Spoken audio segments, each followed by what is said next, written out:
Good for you. Oh, still fixing up your bedroom, huh? Yeah, I thought you'd get a kick out of this. I'm at the Pentagon. I just ran into Manny, and he said that he and Mark were talking about the job.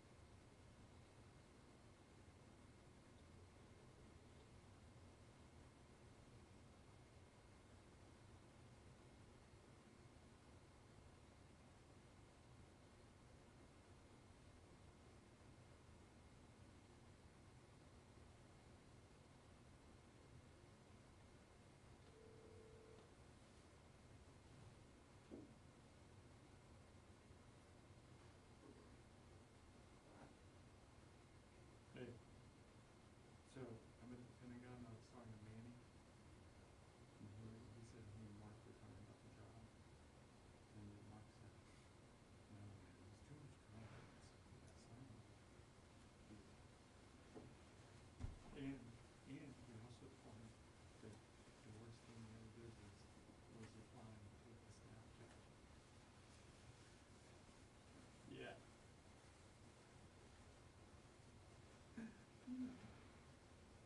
It's just, yeah. Yes.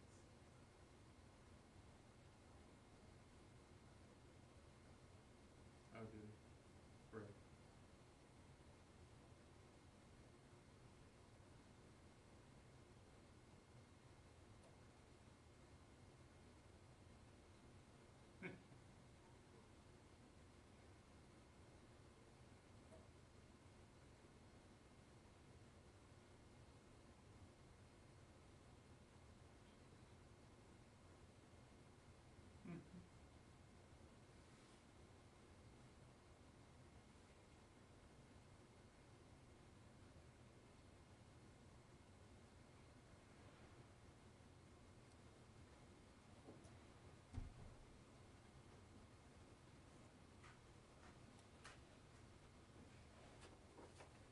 Yeah.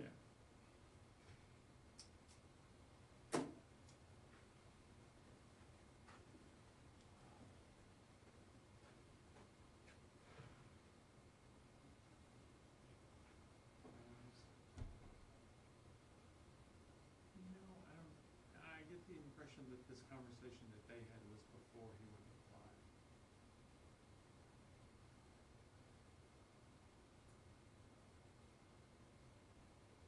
Right.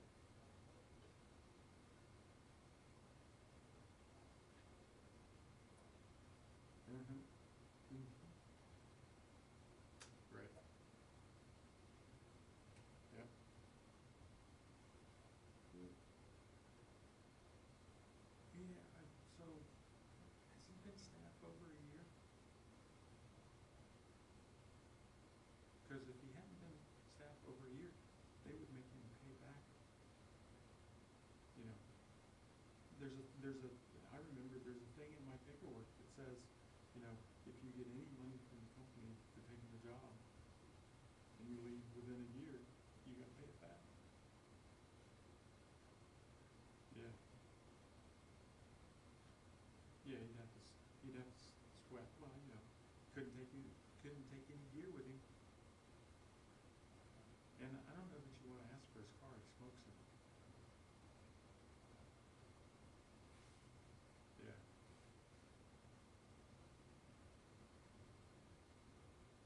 Yeah.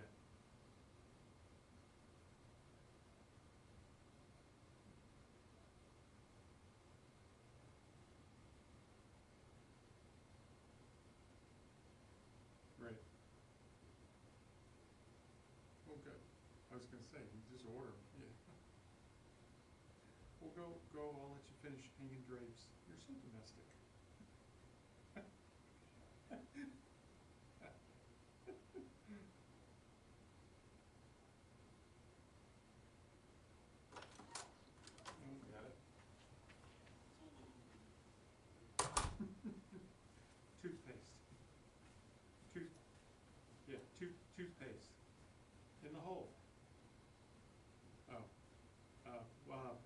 Toothpicks, yeah, shove some toothpicks in there. Yeah. All right, yeah, I'll talk to you later, see you, bye.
So it's 3 o'clock.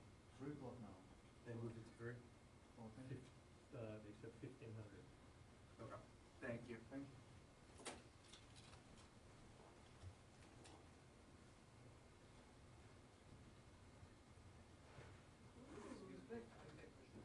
Yeah, 30th. 3 o'clock.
It's not at 2:30?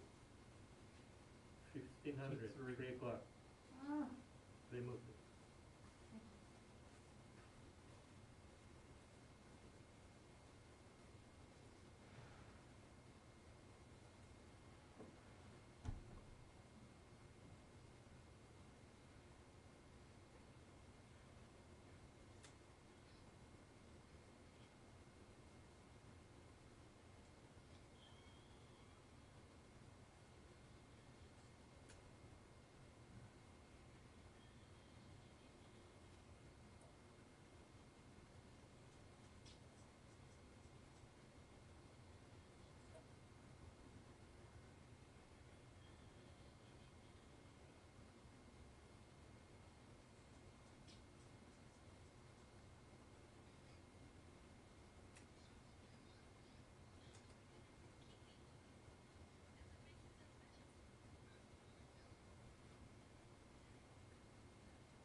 We'll do a mic check now. So you guys got the new start time as 3, correct? Yeah. All right, so we're doing a mic check from the Pentagon briefing room. This is a mic check, audio check 1, 2, 3, 4, 5, 6, 7, 8, 9, 10. Local time here in Washington is 2:34. Doing a mic check for the pool camera as well as DMA up at Fort Meade. Audio check 1, 2, 3, 4, 5, 6, 7, 8, 9, 10. We've still got about 25 minutes to go. Stand by. You only get a focus for Oh.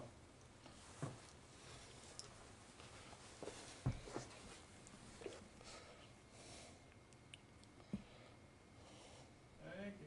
It's a nice camera. It works for me. What's the yellow stuff around the front of the lens? And I do so many live shots in the dark, so the talent can see where to look. So, they'll look off this side and go, I was looking at my piece. I wasn't looking at the camera. Why didn't you see me? Really? You can't see the yellow? It automatically draws your eyes in. That's pretty smart. Yeah. It's, especially like, by the time you stick 2 asters and a hurricane in their eyes and they're squinting and all. It's like, okay, just look for the yellow. Haven't seen anyone else do it. And So the it yellow. peels off after a while. Yeah, it's just tape, you know, it's just yellow gaff tape. Yeah, thank you much. I'm Tracy Beverly. I've seen you a couple of times, Yeah. but, yeah, I don't get out here that often, so hopefully more and more. Yeah, it's been pretty busy here. Yeah. I mean, really since COVID started. Great. We've been going pretty fast. Absolutely. That's the way I look at it. Exactly.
So 3.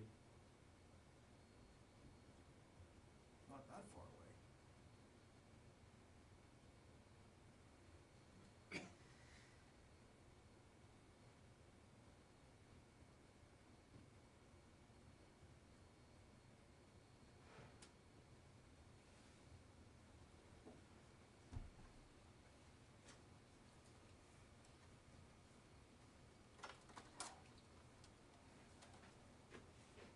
You guys tracking 3:30? No, we're not, now we are. 3:30. Cake for your, I'm coming to take your crossword. for Orin. I didn't even get to it today. Yeah. Did you after the briefing? I did.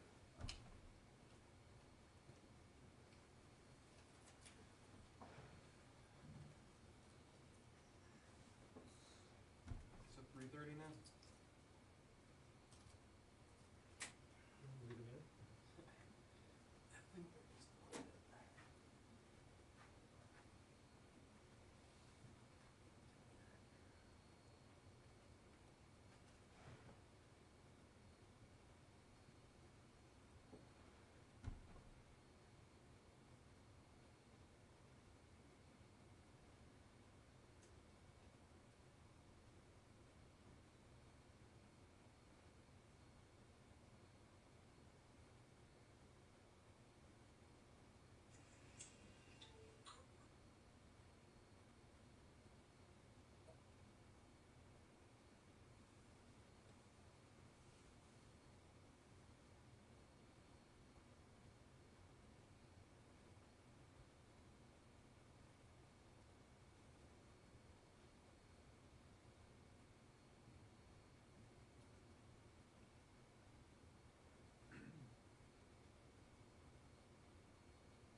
I'm here, the briefing got moved to 3:30, just verify that, or am I not wrong? 3:30. 3:30? Oh, I thought it was 3. They Don't just forget. over there. Oh, I missed that. Oh, thank you. Huh. Gotta keep track here.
Yeah, it's verified, it is 3:30 now.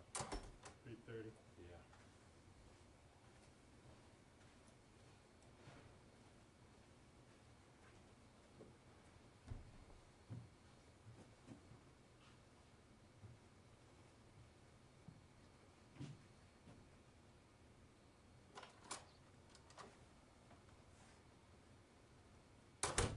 Is it still at 3 or? 3:30.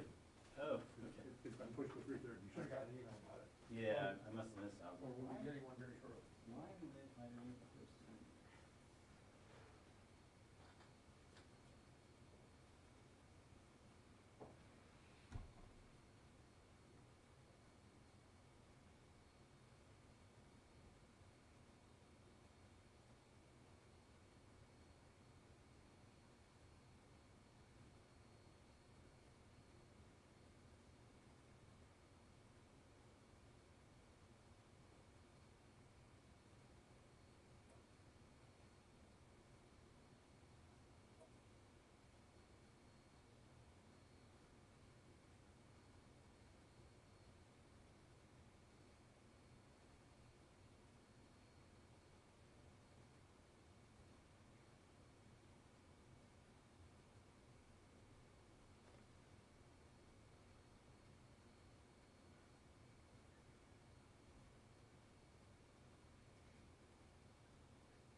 3:30. Yep.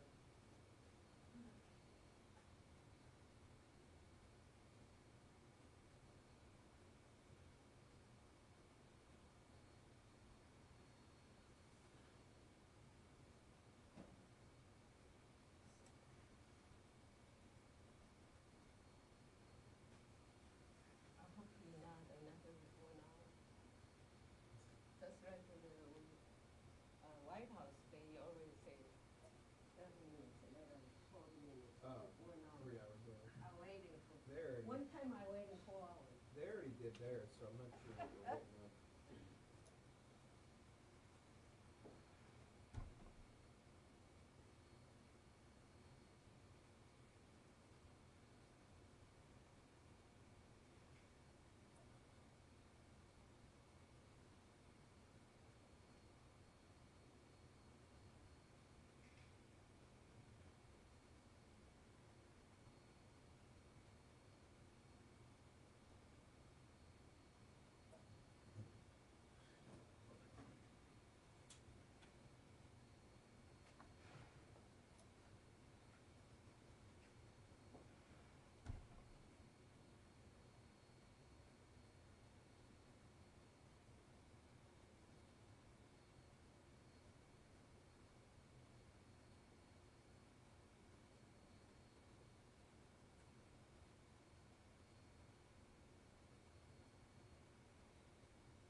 and Amazon.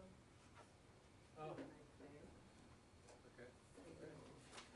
By the way, Koreans and new president elected. South Korea had a new president? Yeah. But I just know what to. I didn't even know that. It's right guy. The right guy? That's I support it. All right. Right guy for the US, Okay. not for Xi Jinping. I think Xi Jinping was really worried about this guy. Oh. Oh, yes. Is he a young guy or? He's over 60 and his background is never have a politicians, but he's a prosecutor, very good, tough prosecutor. Is that unusual for? Unusual in Korea, but it's, as far as Korean people are concerned about the current Moon's government, Yeah. there's more left side go with the Xi Jinping, you know, they're more Kim Jong-un. That's we concerned about that. As people say, we need a regime change, you know. So Wow, good. That's a crew coming through. as people say, we need a regime change this time. Certainly. So, what else? What is HH mean? How should I- The jacket was manufactured by Helly Hansen. Oh. It's a Nordic clothing manufacturer. Ah, I see. Thank you. Happy. Special forces something. Okay. So I'm happy with this guy. No, okay. Good. I really totally don't dislike Moon's government.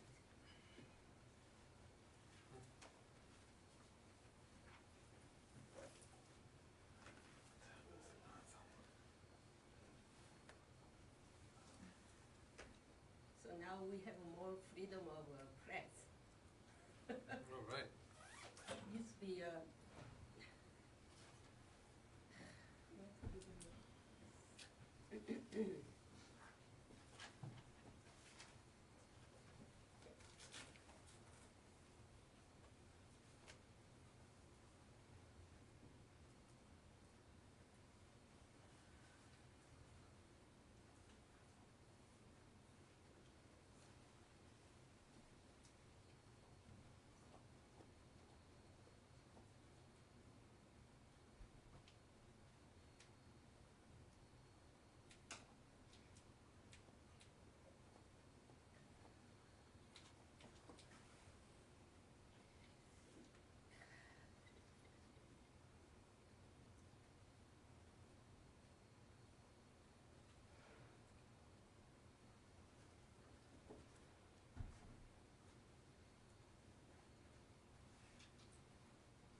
I think this is the first time I'm seeing you face to face. Congratulations, and we're so sad.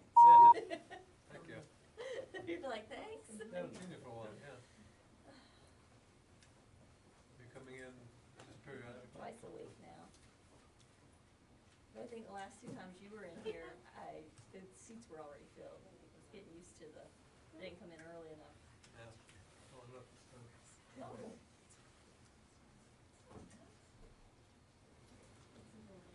Ukrainian blue. I see a little tint. Just a little. It's okay. Her voice, listen,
cutting his own firewood and then delivering it? Doing it all.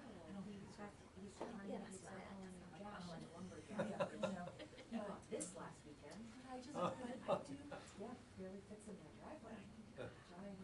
Deliver the wood? Yeah, yeah. Is he gonna grow the beard out yet? Oh, it's there. Oh, Oh, so- yeah. Oh, yeah. onion. There's equipment.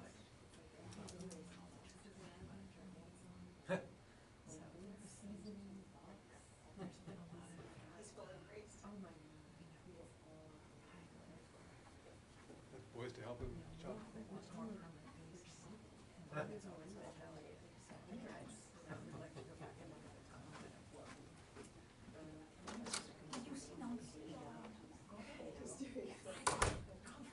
Wood delivery. You don't have good delivery yet.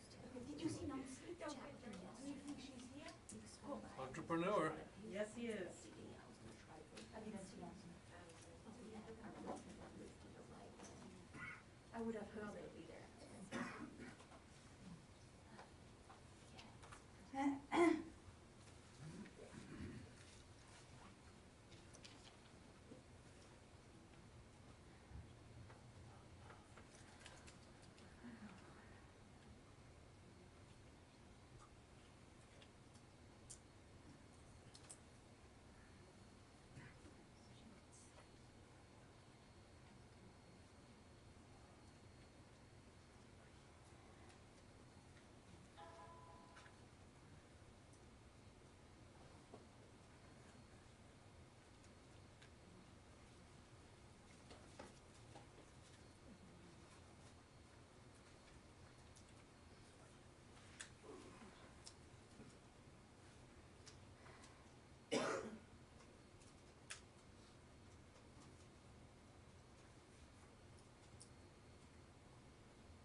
Afternoon, everybody. I do apologize for the several delays. It's just been that kind of a day. A couple things at the top, and then we'll get to your questions.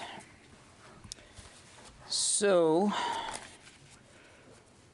first and foremost, I want to read out for you that Secretary Austin spoke with his Polish counterpart this morning to discuss Russia's unprovoked aggression in Ukraine.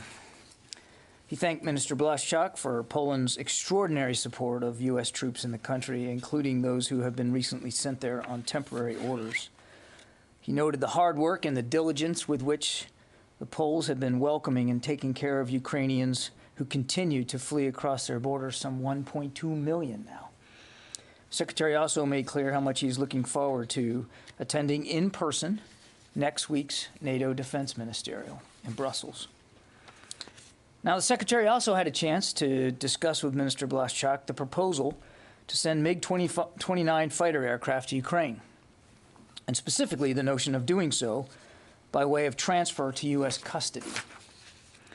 Secretary Austin thanked the minister for Poland's willingness to continue to look for ways to assist Ukraine. But he stressed that we do not support the transfer of additional fighter aircraft to the Ukrainian Air Force at this time, and therefore have no desire to see them in our custody either.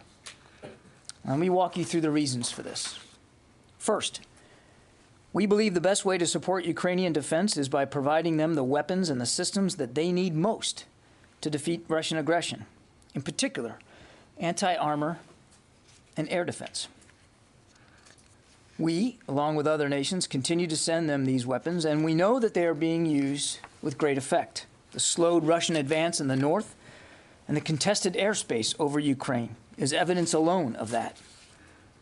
Although Russian air capabilities are significant, their effectiveness has been limited due to Ukrainian strategic, operational, and tactical ground-based air defense systems, surface-to-air missiles, and manpads. Secondly, the Ukrainian Air Force currently has several squadrons of fully mission-capable aircraft.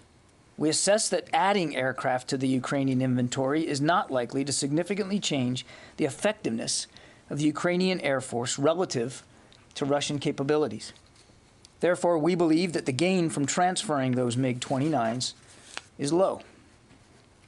And finally, the intelligence community has assessed that the transfer of MiG-29s to Ukraine may be mistaken as escalatory and could result in a significant Russian reaction that might increase the prospects of a military escalation with NATO. Therefore, we also assess the transfer of the MiG-29s to Ukraine to be high risk. And we are grateful for the superb support and cooperation of our Polish allies who continue to host thousands of our troops and who are welcoming more, as I said, more than 1 million Ukrainian refugees. Polish generosity is clearly on display for the whole world to see. But at this time, we believe the provision of additional fighter aircraft provides little increased capabilities at high risk. We also believe that there are alternative options that are much better suited to support the Ukrainian military in their fight against Russia, and we will continue to pursue those options. Again, we thank Poland for their incredible level of support and cooperation. Poland is a valued ally and a very good friend. We look forward to exploring ways to deepen that partnership in this critical moment. We also know the Ukrainian armed forces, as well as average Ukrainian citizens, are defending their country with great skill and bravery. We will continue to look for ways to help them do that, knowing full well that that effort is in no way made more effective or less harmful to the Ukrainian people by steps we take or decisions we make which lead to an escalation of that conflict. I might add, just before coming out here, the Secretary wrapped up a phone call with the Ukrainian Defense Minister, Minister Reznikov, as one of his ongoing series of calls with counterparts. We'll have a detailed readout of that call later. The call really just concluded, so I don't have much context to provide for you there. Now, on another note, approximately 3,000 U.S. Marines will join some 30,000 military forces from 27 NATO ally and partner nations for the Norwegian-led exercise Cold Response, which kicks off Monday, the 14th of March. This is the 9th iteration of this multi-domain extreme cold weather exercise designed to enhance our collective military capabilities in the demanding Arctic environment. This exercise will emphasize and test critical activities ranging from the reception of reinforcements and interoperable command and control to combined joint operations in a highly intense combat environment.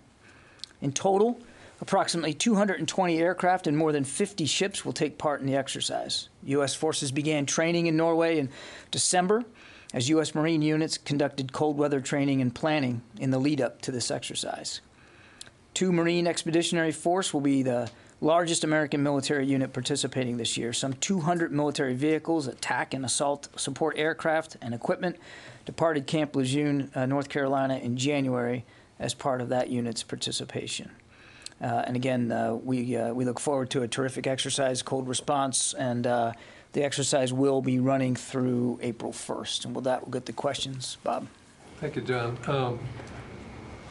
With regard to the Polish proposal on the MiG transfers, would it be correct to say that you just closed the door on this transfer, whether it's done through the United States or through any other NATO country? And secondly, separately but related, you referenced alternative options that you're looking at. Can you explain what that is?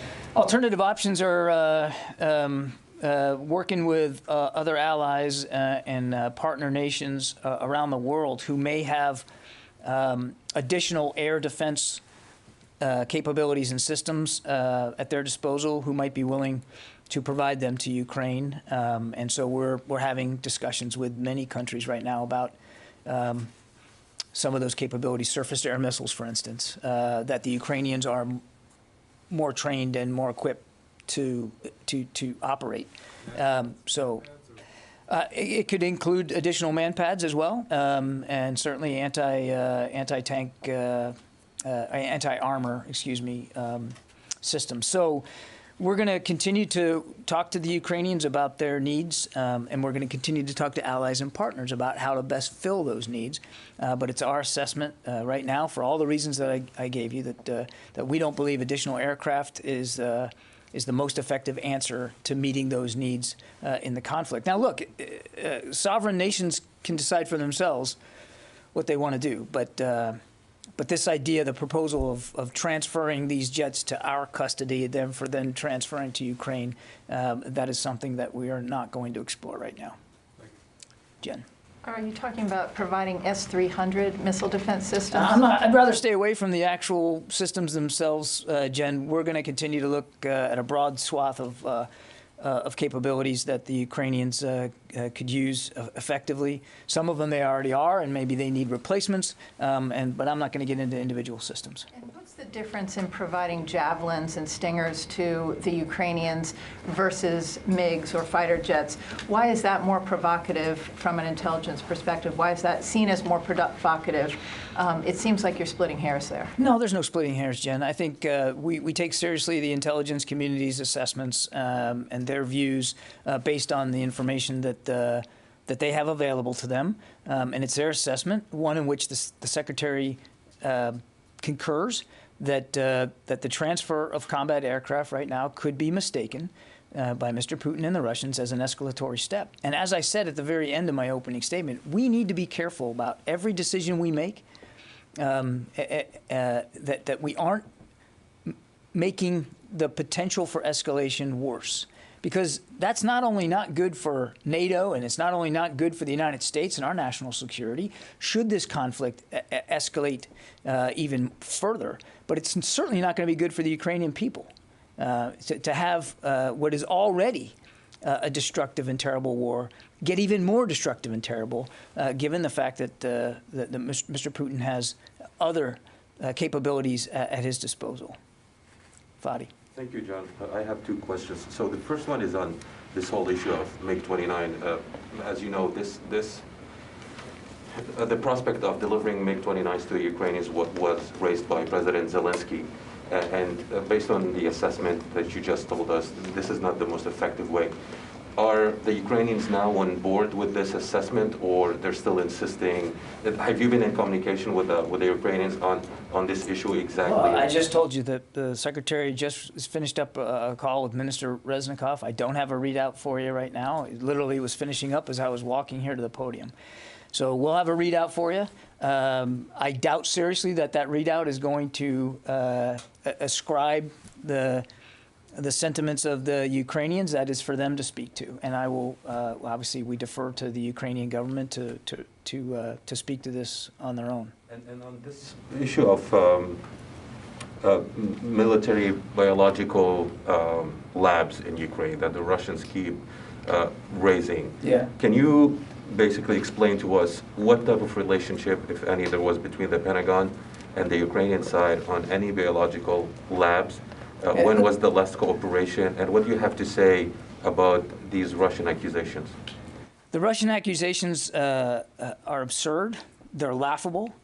And, you know, in the words of my Irish Catholic grandfather, a bunch of malarkey. There's nothing to it. It's classic Russian propaganda. And I wouldn't, if I were you, I wouldn't give it a drop of ink worth paying attention to. Yeah, but can you explain to us has there been any relationship between the We are Pentagon? not developing biological or chemical weapons inside Ukraine. It's not happening.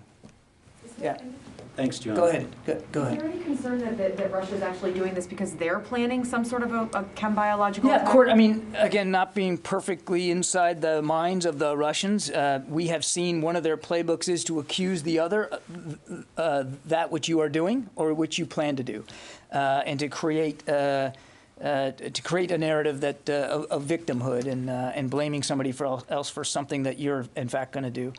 I have no evidence of that. I'm not suggesting that that's in the offing right now.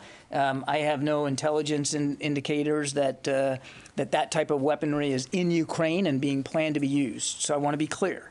But it is of a piece of the Russian playbook to blame others for that which you are about to do or you're considering doing. They've done that plenty of times before. And then on intelligence, since you said that the U.S. intelligence assessment is that the transferring of the combat aircraft was considered high risk, what was the assessment of transferring Javelins and Stingers? Was it also high risk, but the calculus was the Ukrainians needed them, so it was worth it? Without getting into specific inventory issues, the short answer to your question, Court, is yes. I mean, as we make the decisions to provide support from the very beginning, even before the invasion, but certainly since, we go through that calculus and to make sure that we are giving them what we believe can be best suited to their needs. And we see that they're using it with great effect.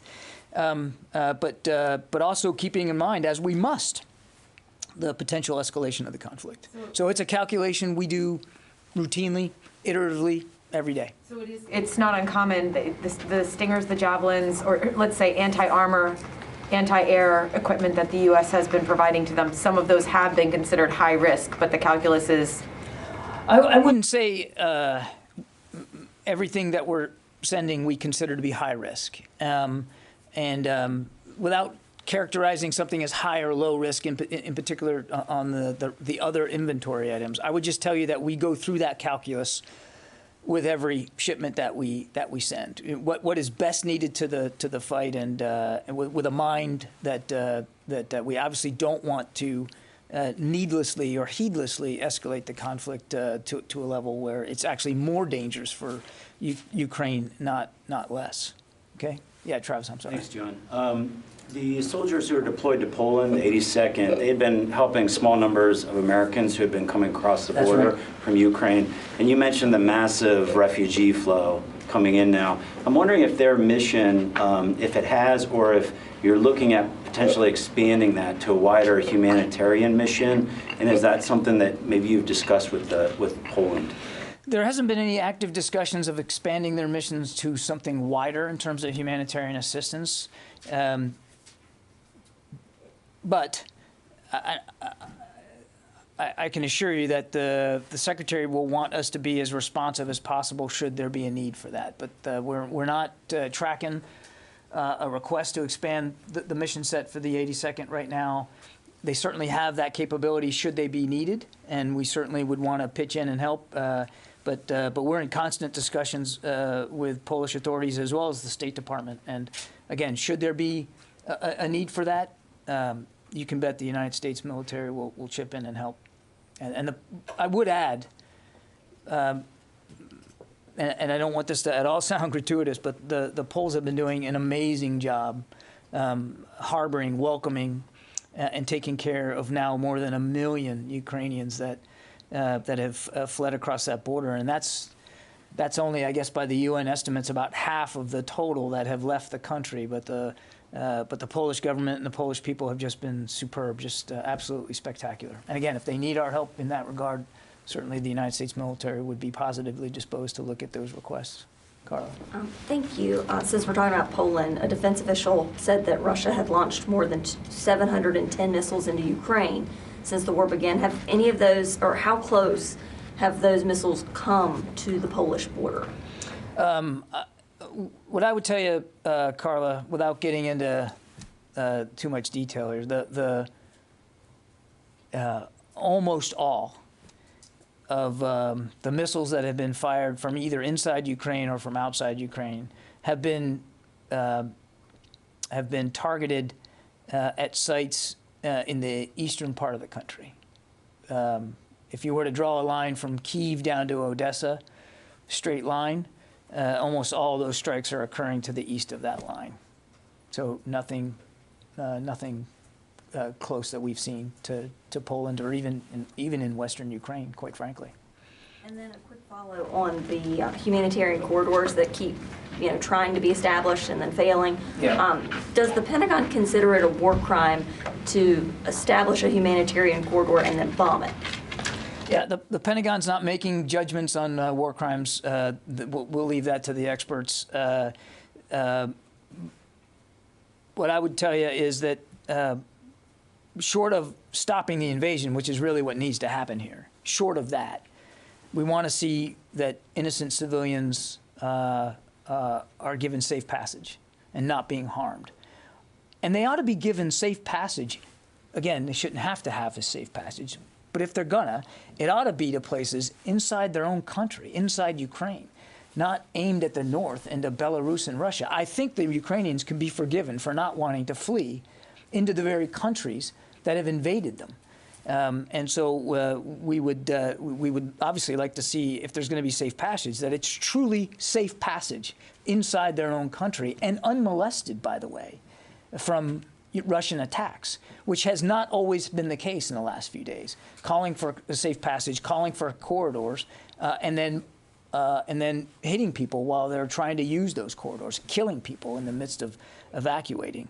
Again, I'll leave the legal scrutiny to others, but clearly what we want to see is for the destruction and the death to stop, and short of that, to be observed, the humanitarian concerns to be observed by the Russian military. Oren. Are you actively discouraging the transfer of fighter jets to Ukraine, or is it the position that the U.S. won't be part of this and it remains a Polish decision? And then separately, have you assessed the Russians have used thermobaric weaponry in Ukraine? No indications that thermobaric weapons, no evidence of that I can speak to. And look, what I'm talking about today is this particular proposal about the MiG-29s. As I mentioned to Bob, sovereign nations unilaterally are deciding to make decisions about providing security assistance to Ukraine, and they have that right to do that, and it's not our place to speak for them or what they may want to do. We just felt it was important, since this proposal involved a transfer to U.S. custody, and that we believed it was important to lay flat our concerns about that, and that's what we've done here. Yeah, David. So the order to deploy Patriots into Poland, defense officials said this morning that Secretary Austin had ordered that. I always thought that kind of internal movement was ordered by General Walters. So one, why was it ordered by Secretary Austin? And two, what changed? to convince him that he should put Patriots forward in Poland? Was there any kind of aerial incident? Was there a failure of the deconfliction line?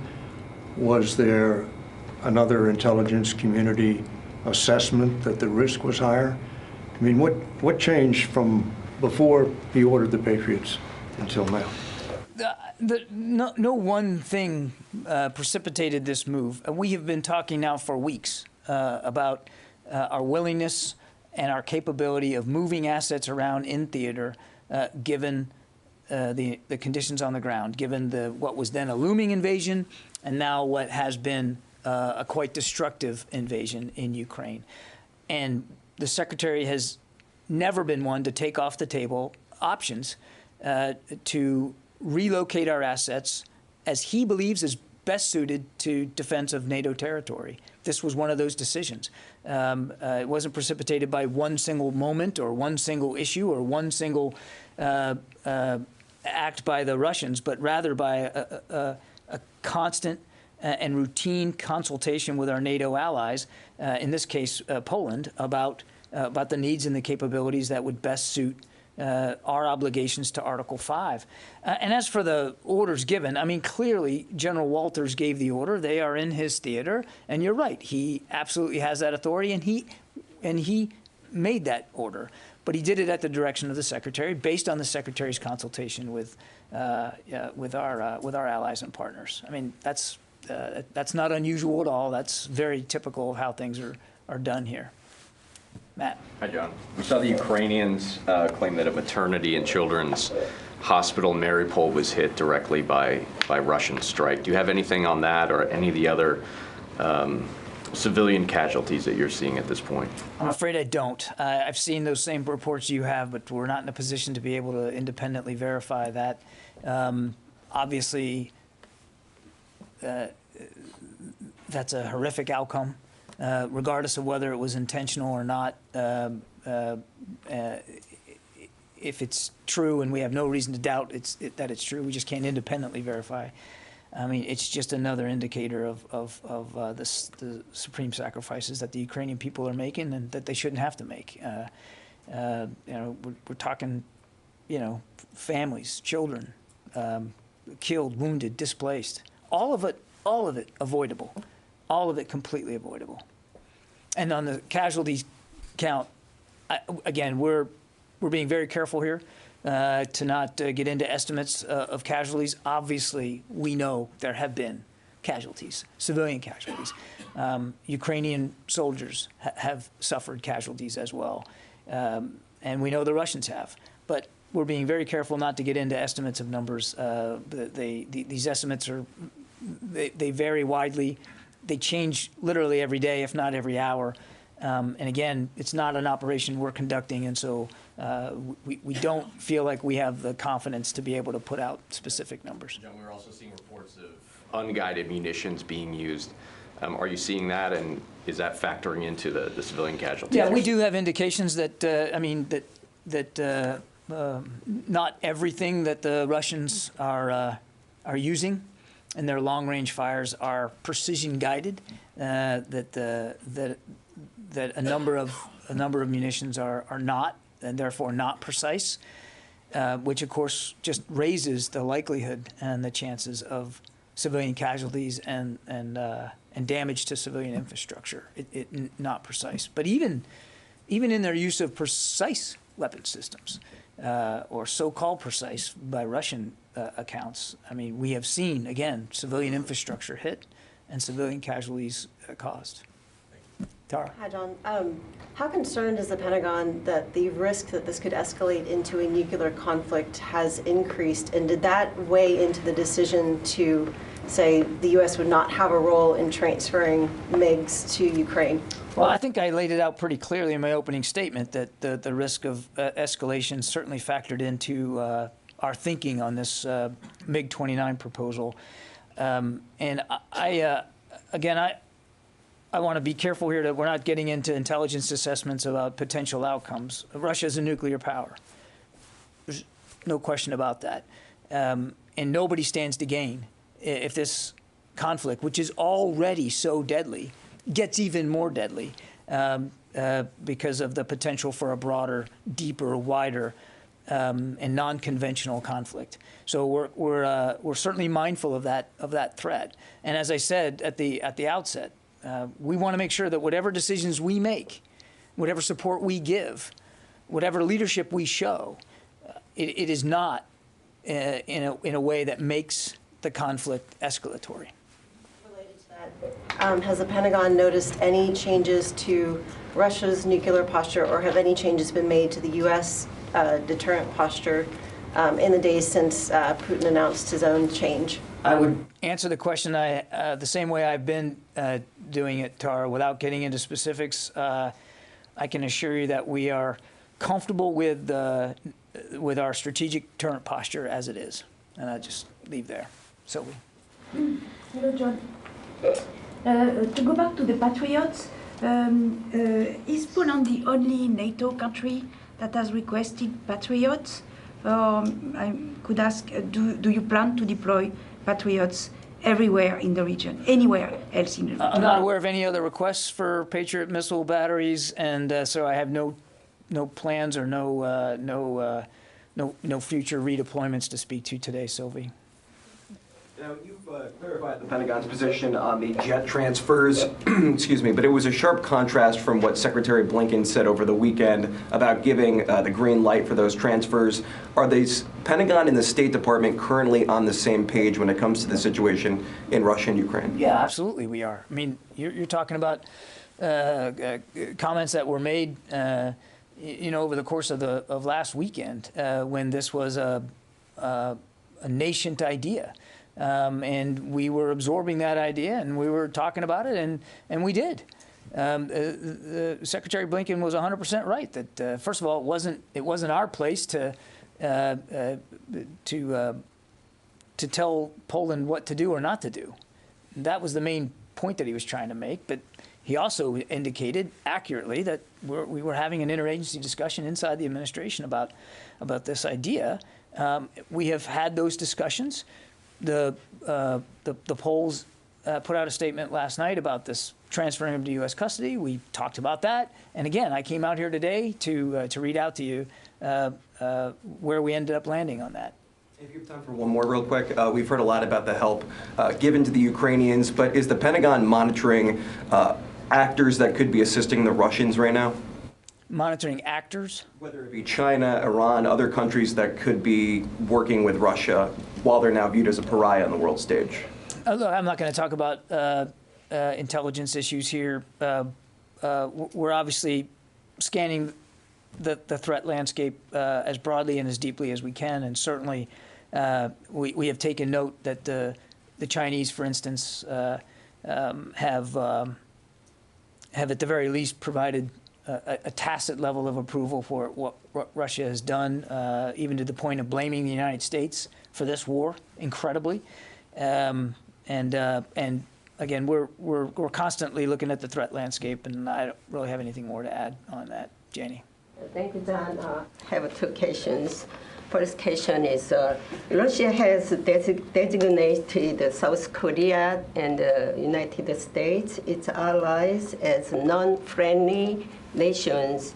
And Putin's retaliation against South Korea has already begun. What is your comment on Russians' action on this? I think our actions speak louder than any comment or words I could offer here today, Janie. We continue to look for ways to support Ukraine in their defense. We're grateful that the South Koreans, our allies, have also levied sanctions and being willing to offer support. I think that's indicative of our close friendship and partnership, but also more indicative of the South Korean government and their concerns about what Russia's doing. Secondly, yesterday at the U.S. congressional hearing, U.S. Strategic Commander General Richard said... Admiral Richards. Yeah, Admiral, I'm sorry. North Korea's... Did I get that right? Thank you, good. North Korea's ICBM nuclear tests are likely to increase in the future. What strategy does the U.S. have in the response to North Korea's escalate tensions in Korean Peninsula? Look, Jenny, I would point you to what Indo-PACOM just put out earlier this morning. We've made clear our concern over the significant increase in DPRK missile testing activity, which we continue to believe undermines peace and security and is destabilizing the region, as well as the international community. So in light of that, as we've noted earlier this week, U.S. Indo-Pacific Command ordered intensified intelligence, surveillance, and reconnaissance collection activities in the LOC, as well as enhanced readiness among our ballistic missile defense forces in the region. So again, I think in our case here, actions are speaking louder than words. We have made clear what our concerns are, and we're acting on those concerns. Thank you. Yeah, Mike? John, the Defense Department was tasked pretty much on the fly with finding billets for thousands of refugees after the fall of Afghanistan. Is the Pentagon trying to sort of get ahead of this get ahead of this to prepare for if you have to do it again with regard to any people from Ukraine? Well, you know, we're just getting closer to wrapping up Operation Allies Welcome, and we were very proud to be a part of that, this DHS-led mission to provide a safe and secure environment for Afghan evacuees to get on with their new lives here as American citizens, and we're very proud of that.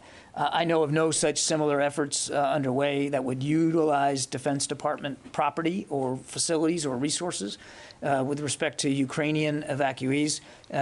But again, that would be really something better directed to DHS and the State Department. But there's no active efforts right now that for DoD participation in that kind of a move. And look, Mike, I mean, these Ukrainians that have had to flee, I suspect they want to go home, to their home, to a country that's not being bombed and shelled and not invaded by Russia. I would imagine that's what they really want, that they're not looking for new homes. They want to go back to their homes, and they have every right to do that. And what needs to happen is this war needs to end.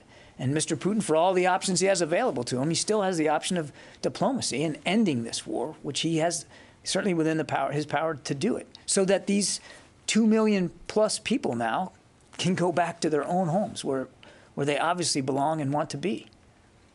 Yeah, in the back there. Bathy with Marine Corps Times. Thank you. With cold response, the Marine Corps originally planned on sending 5,000 Marines to Norway. That's now been reduced to 3,000. Is that troop reduction in any way connected with what's going on in Ukraine? I don't think there's any connection to what's going on in Ukraine, but I would refer you to the Marine Corps to speak to how they're resourcing the exercise. And second question, there's, from what I understand, about 14,000 troops kind of activated or potentially activated to head to Eastern Europe as part of the NATO response. Correct. Is there a potential reason why is there no real Marine Corps unit part of that? I mean, look, we feel to need, we feel to requirement.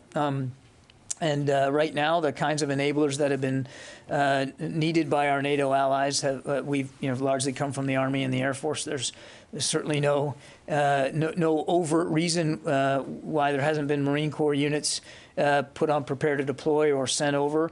I wouldn't rule anything in or out going forward. The Secretary has always wanted to keep his options on the table to be able to provide additional force flow, even from the United States. So we'll see where this goes. Yeah. I didn't get anybody on the phone yet. I'm going to be in big trouble here. Paul Shinkman. Yeah, hi, John. 2 questions, please.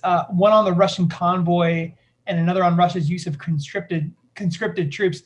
Can you at all quantify the Russian column attempting to advance on Kyiv, like the number of troops or resources within it, and any other resources that Russia has deployed to either get it moving or to prevent those troops from freezing to death?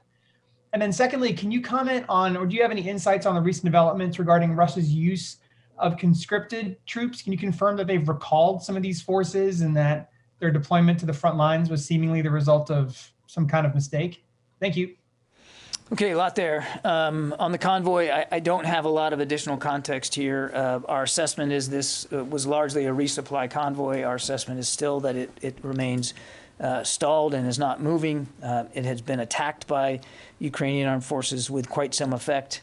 And our assessment is it has not been able to come to the relief of advance columns that are moving on Kyiv. I have not and will not get into estimating the length of it or how many vehicles or what kind of vehicles are in it.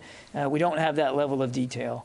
On conscripts, we certainly, and we've been talking about this for a while. I mean, we certainly have seen that that some of the initial battalion tactical groups that were sent into Ukraine in the early days had conscripts in the force.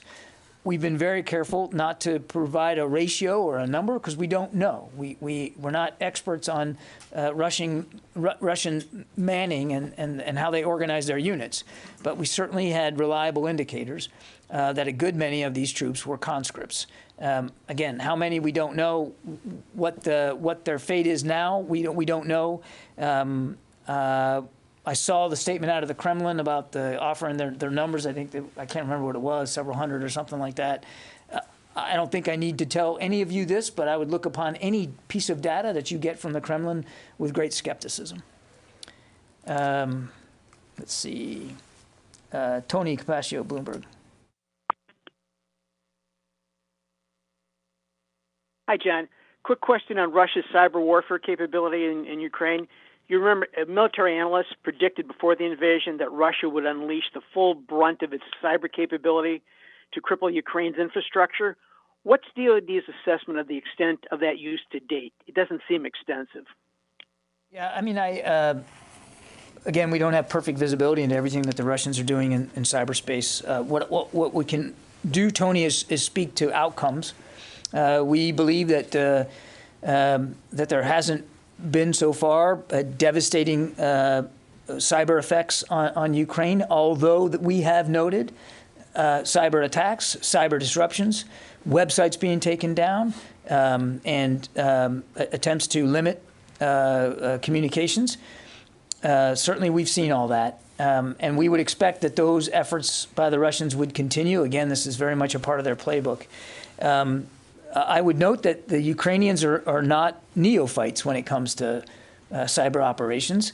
We have helped over time, over these many years, to help improve their resiliency in cyberspace, and I think some of that resiliency is on display as well. I mean, that the Russians may not have had devastating effects in cyberspace doesn't just have to be because the Russians decided not to have devastating effects in cyberspace, but rather because perhaps the Ukrainians have improved their ability to be resilient.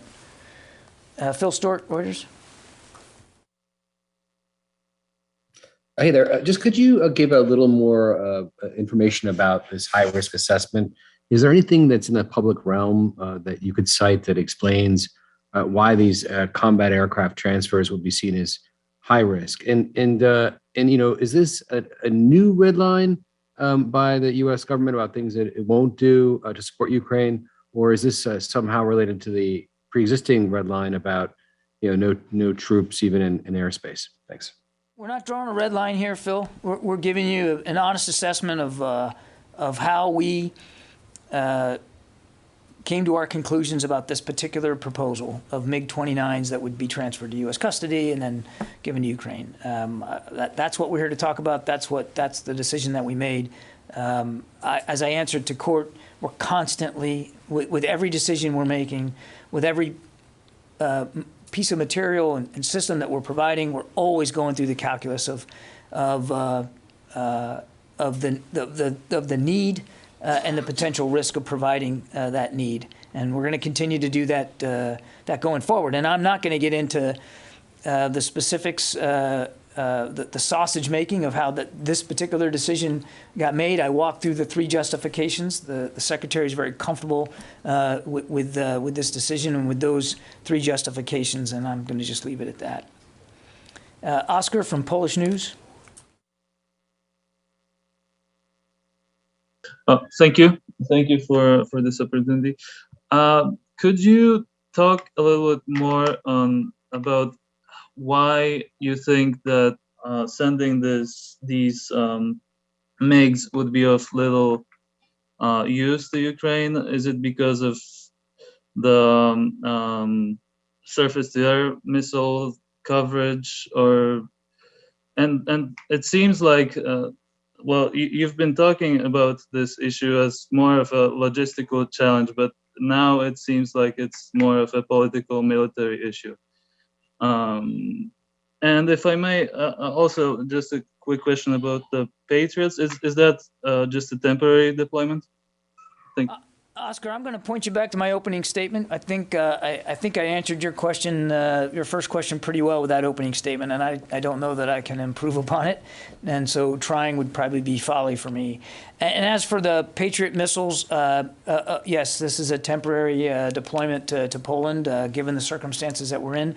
These Patriot batteries had already been deployed into Germany, and I suspect at the appropriate time they'll go back there.